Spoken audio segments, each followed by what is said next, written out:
Сәлем достар, қалдарыңыз қалай? Мен сіздерді қатты сағындым және осындай түсірілім барысында сағынып қалыппын. Бүгін 2 жыл 2 ай болды мукбангты түсірмегелі.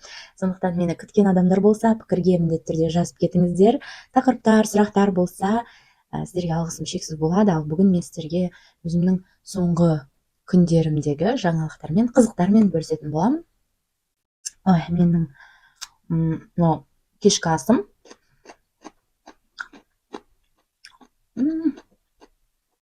Дәмді қияр, жалпы осылай камера алдында тамақ жеуді өте қатты сағынып қалыппын. Мукбангтың ютубтағы мукбанг пен мен инстаграмға түсіріп жүрген видеолар әрине айырмашылығы бар. ютубтың форматы басқандай. Және маған инстаграмға жазылған адамдар бар. Маған жазып тұрасыздар инстаграмда. Үлкен алғысымды білдіремін сіздер үшін. Сіздердің арқыларыңызда мен қайтадан мукбанг түсіргім келді. Алдымдағы тағамның бәрін өзім дайындадым. Мына жерде котлета, үстінде сыр бар. Өте дәмді. Пюре. Картошка біздің өзіміздікі. Менің ата-анамда дача бар, сонда былтыр картопты салған болатынбыз. Және қыс бойы жеп келе жатырмыз. Мына котлеттердің шеті күйген сияқты болып тұр, бірақ та ол сыр. Мен ірімшікті бұл пыстау деген кезде үстінен ірімшікті тез сеуіп қойғанымда шеттеріне түсіп қапты да, ірімшік сол кішкене күйіп қапты. Бірақ ешқандай жаман дәм жоқ. Менде мынадай мохито бар. Мохитоны өте ұнатамын. Бірақ мына банкасын ішпей ақ қояйын. Мынадай ыдысым бар.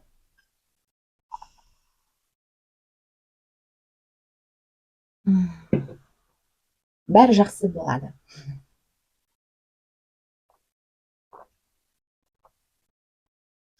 Білмейтін жандар үшін айтып кетейін, мен Өскеменненмін және соңғы күндері біздің қаламызға өте көп нелер келе бастады, жұлдыздар.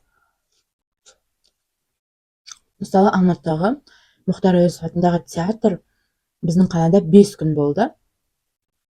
5 күн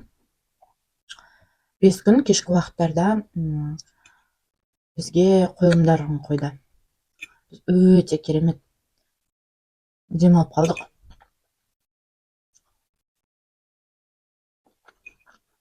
Ондай мәдени ортаны мен өте жақсы көремін.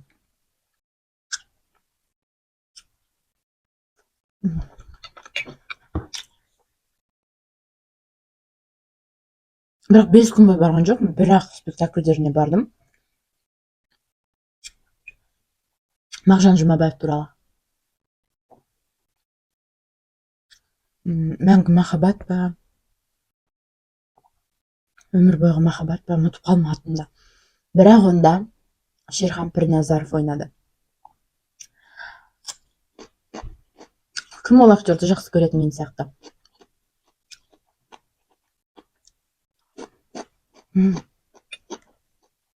Ол бар ғой. Милиция болып ойнады, сол кездің баяғы замандағы. Милиция болып ойнады. Бастапқыда шығып жүрген кезде байқамадым оны. Мұрт жабыстырып алған, шапа киіп алған. Түрі дұрыс көрінбей тұрды. Содан кейін мен көрінбейді ғой. Телефоннан видеоға түсіріп жақындатып қарадым. Бақпай отырдым, точно сол ма жоқ па. Содан кейін ол сөйледі бір кезде. Ана Мағжан Жұмабаевты соғып тастады, өлтірді бар. Сол кезде айғайлап жатқан кезде даусынан танып қойдым.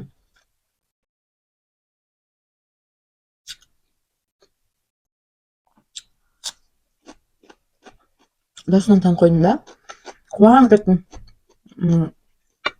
сол біткеннен кейін артына бардық гримерка жаққа. Мен жанымда құрбым болды, білмеймін, әйтеуір кіріп кеттік екеуміз. Кірсек, басқа да адамдар кіріп алыпты, тосып тұр екен фотоға түсу үшін.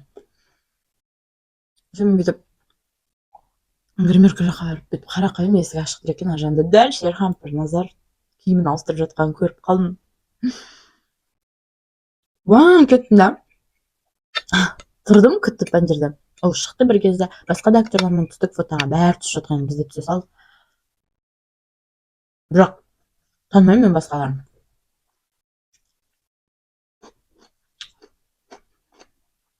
Түстік фотоға, кішкене әңгімелестік. Содан кетіп қалдық. Мен инстаграмға видео салдым.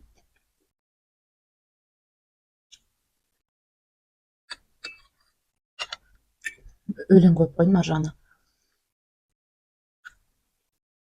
Сөйлесіп тұрғанымызды құрбым салып түсіріп алыпты. Және ол видео өте күшті өтті. Өте көп просмотр болды. Өте дәмді ет. Мен жалпы кішкентай кезімнен сондаймын. Мысалы концерттерге барсақ, мен міндетті түрде сол жұлдызбен фотоға түсуім керек. Әйтпесе неменеге барамын ол концертке? Мысалы олай, мен уже алыстан көзім көрмейді ғой, минус қой менде. Минус болғандықтан залда отырып сахнаға қарадым не, телевизордан қарадым, мен үшін бірдей.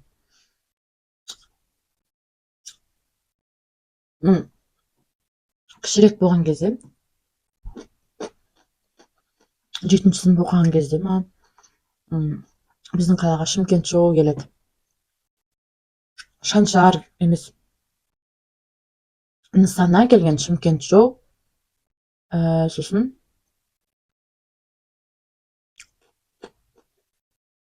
білмеймін, әйтеуір сонда сол кісілермен түскен фотоға сахнаға шығып бәрімен түстім.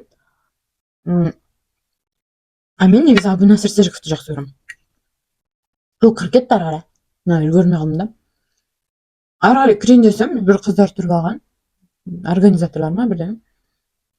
Жоқ, кіруге болмайды деп мен жерде жылай салдым. Жылағаннан кейін кіргізді мені. И то ол қыздар емес, басқа ұлдар келіп, жарайды кіргізе салыңдар, неге тұрсыңдар деп ана қыздарға сөйледі де, мені кіргізіп жіберді, гримеркаға кірдім. Ол кісілердің менде еще автографтары бар. Ол кезде енді білмеймін, автограф деген керемет болды ғой. Хорошо, автографты да алдым, мен өкінбеймін, өйткені фотоға түскенде енді оның сапасын айта алмадым. Менде LG деген телефон болған, ол кезде сырты бәрі андай сұр жылтыраған темір сияқты. Соған түсіп жүрміз ғой. Мамаммен жүрмін, еще мамама беріп қоямын, түсіреді. Ол кісілермен фото бар менде, ноутбукта бар, кейде көріп қоям, күлем. Бірақ керемет кездер, ол сондай бір қуанышты сәттерден тұрады ғой өміріміз. Сондықтан маған ұнайтын адаммен неге суретке түспеске, неге танысып сөйлеспеске деген сияқты. Мен әлі күнге дейін сондаймын, және менің мамандығым да журналист болғандықтан шығар. Сөйтіп дегеніме жетпей қоймай тұрамын да. Бұл ретте тағы бір жұлдыз туралы айта кетейін. 19-ында, міне осы айдың майдың 19-ында енді бір біздің қаланың пабликтарында афиша жүреді. Неме деген киноға, тастадым ау сені деген кино болып жатыр ғой қазір. Мына Крабовый сад өте жақсы көремін. Біздің үйдегі мынау коронный сағат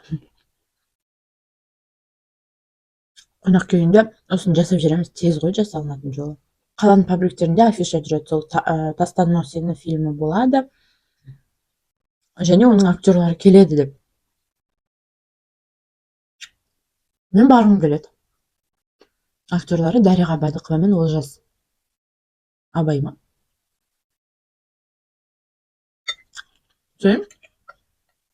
Біз барамыз сонда.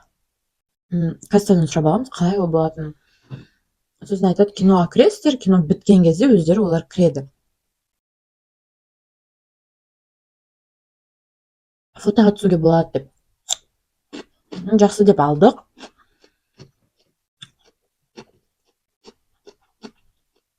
барып көрген маған кино вау емес.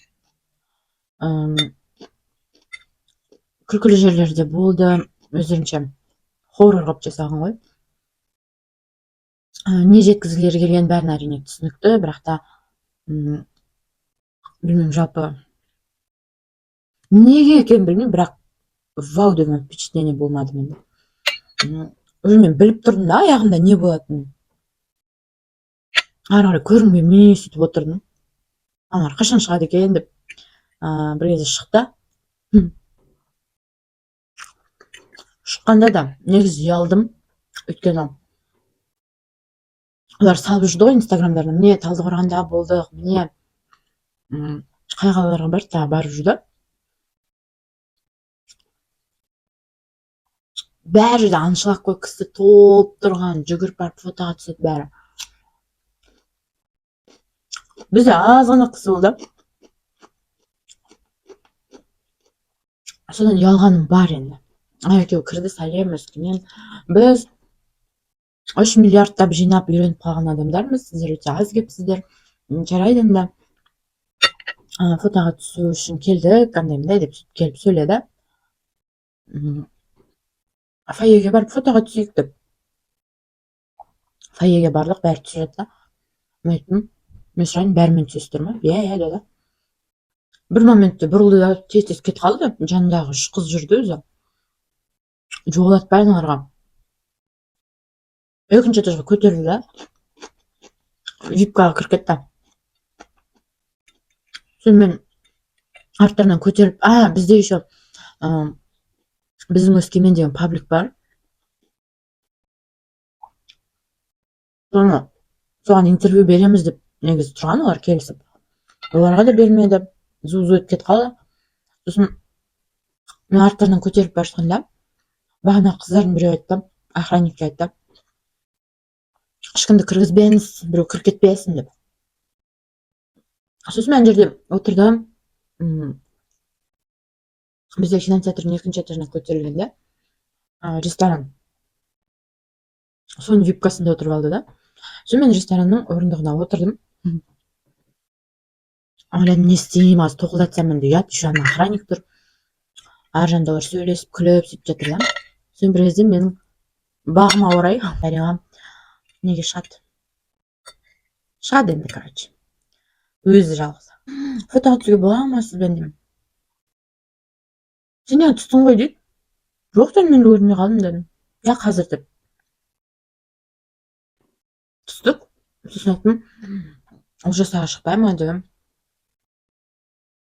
Үндемей кіріп кетті. Сосын қайтып бара жаттық. Қайтайық деп 1-ші этажға түстік. Сол кезде олардың кинолары басқа да неде болып жатыр екен, залда. Сол кинодан кейін де бара жатты да олар. Сол кезде олжас түсіп алдым да фотоға түсіп алдым. Осы жолы бір пост көрдім, бір үлкен апай жазыпты. Бұл актерларды өте жақсы көруші едім, киноларына қалмай барушы едім. Осы жолы көрдім қандай екендіктерін. Тойға былай 3 охранникпен келіп өлең айтып тұрған кезде жарайды, жаман ойламай ақ қояйын олар туралы деп ойлап едім, бірақ шынымен де сондай болып кетті деп енді. Типа зазвездились деген сияқты. Пост жазып қойыпты, енді киноларына бармаймын деп. Мен олай қиратпай ақ қоямын. Егер барғым келсе барам киноларына, барғым келмесе бармаймын. Бірақ мен де ойлағам, қарапайым адамдар шығар деп, олай емес екен. Олардың қасында жаңағы Шерхан Пірназар, мама Сакурада ойнаған рөлін айта алмадым мен. Сол қарапайым болып шықты, сөйлесіп, кәдімгідей әңгімелесіп, қандай қазір біз тамақ ішуге барамыз деп, мысалы. Неге кісі аз болды деп мен ойладым. Кешке үйге барып, түнде үйге барып, стористарды қарап отырсам инстаграмда. Дәл сол күні жаңағы Мұхтар Әуезов театрының соңғы күні болыпты. Бесбойдаққа бір той деген соңғы спектакльдерін қойып жатыпты. Біздің Өскеменде бүкіл халық сонда барған, залық толы болған. Дәл сол күні бізде ДКМ деген бар. Сонда Төреғали Төрәлі мен Бейбіт Қорғанның концерті болыпты. бейшара, оларды мүлдем естімеппін мен концерті болады дегенді. Біздің қала кішкентай, сонда да білмеймін неге білмей қалғанбыз ол жерлерін. Ол концертте де адам аз болыпты, өте аз болыпты. Сонда енді әрине мәдениетке қызығатын, ондай концерттерге баратын адамдардың бәрінің бір тақырыбы болып тұр ғой, сол театрда, жаңағы концертта, кинода. Енді ойлаймын, киноға жалпы адамдар енді кез келген уақытта барып көре алады. Соны ойлаған шығар, лучше біз концертке барып алайық, немесе театрға барып алайық деген сияқты. Сондықтан сондай түсініктемелер бар. Сондықтан бірақ енді кісі аз болды, жарайды, кетпейтін шығар. Сонда да енді бүкіл халық барып жатыр фильмдеріне, халықтың арқасында 3 миллиардтап алып жатыр деген сияқты. Сондықтан біреу үшін ұялмай ақ қояйын, өзімді солай настраивать етіп алайын. Сол маған инстаграмға жазылған жандар, сіздерге мың алғысымды білдіремін. Маған әрқашан жазасыздар, мукбанг қашан түсіресіз, сізге мукбангтан келгенбіз инстаграмға деген сияқты жазып отырасыздар. Өте қуаныштымын. Мен қайтадан сіздермен біргемін, бірақ маған идеялар керек, қалай түсіру керек екендігінен кішкене нетіп қалыппын, қалай қоям камераны, тамақты қалай қоям, қалай салам деген сияқты қобалжулар болды. Айып етпейсіздер, егер бір қателіктер болып жатса, маған міндетті түрде пікірге жазып кетіңіздер. Қандай тақырыптарда сөйлесейік, қандай сұрақтарға мен жауап берейін, қандай тағамдар жейін, сол жайында міндетті түрде маған жазып кетіңіздер. Көргендеріңізге рахмет. Кім маған жазылмаған, жазылып қойыңыздар, өйткені біз үшін, блогерлар үшін ол өте маңызды. Көп рахмет.